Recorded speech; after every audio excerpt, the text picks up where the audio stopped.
Violent mobs demolished or damaged at least 25 businesses, burned down public buildings, and threw bricks at police officers, which your police officers won't stand for, and they didn't stand for it. These are not acts of peaceful protest, but really domestic terror. That's President Trump in Kenosha this week. My next guest went away for a month and can't believe how much more polarized the country has become in a few short weeks. Host of the Rubin Report, Dave Rubin, joins me now with a reaction to that and more. All right, David, first question. Where were you for a month?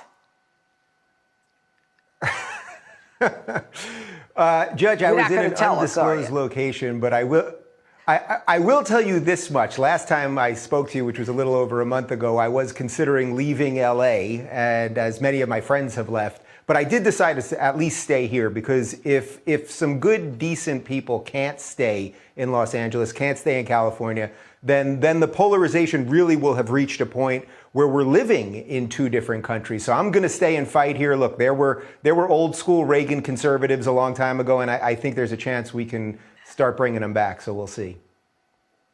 Well, hope springs eternal. But let me ask you, how, when you were off the grid, wherever that was, and you came back, I mean, did you expect things to be different in the country?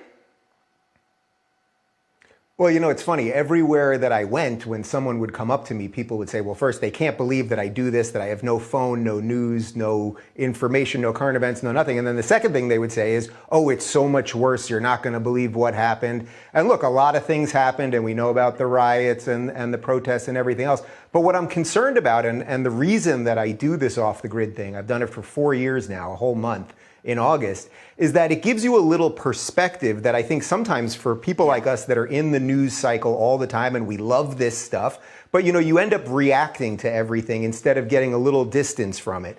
And what I've noticed is, just being back a few days here, is that it really does seem like there's a war on reality right now, because a certain set of the population, people that don't watch your show or don't watch my show, they don't believe what President Trump was just talking about. They don't get to see the videos, the violent videos of the rioters and the protesters attacking people and stopping cars on the street and burning down buildings, because they're not showing it on the other networks. And what I'm worried about is, if, depending on what channel you watch or what YouTube show you watch or what the algorithm's giving you, we're going to end up living in two countries, not just geographically, as I talked about before, whether you're in California or New York, but sort of intellectually and philosophically, if your information is just catered to make you think one thing or the other.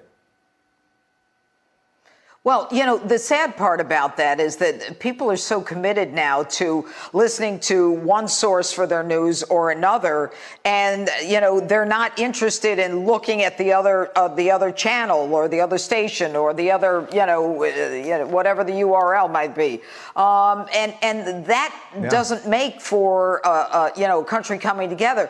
But in terms of the election, there are 59 days, Dave, before the election, and a lot of talk while you've been gone about the mail-in votes and all that. The people that are dug in right now are dug in. There is that small group in the middle who will, I believe, decide this election. What's your sense about what's going to be happening?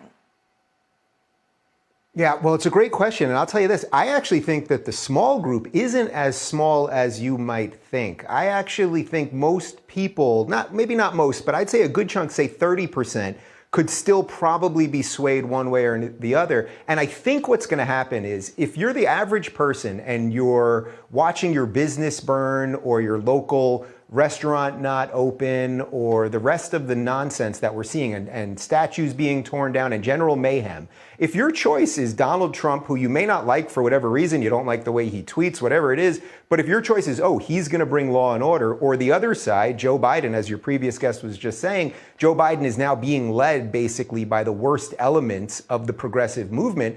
And in essence, they're the foot soldiers for the Democrats at this point. If the choice is law and order and some semblance of loving America and the country that we've all known for 240 years, or that, I think think that that 30% is going to break very hard to Trump. That's not going to show up in the polls because they won't say it in the polls, but I think it'll show up in November. Right. Dave Rubin, thanks for coming back. If you're looking for more honest and thoughtful conversations about politics instead of nonstop yelling, check out our politics playlist. And if you want to watch full interviews on a variety of topics, watch our full episode playlist all right over here. And to get notified of all future videos, be sure to subscribe and click the notification bell.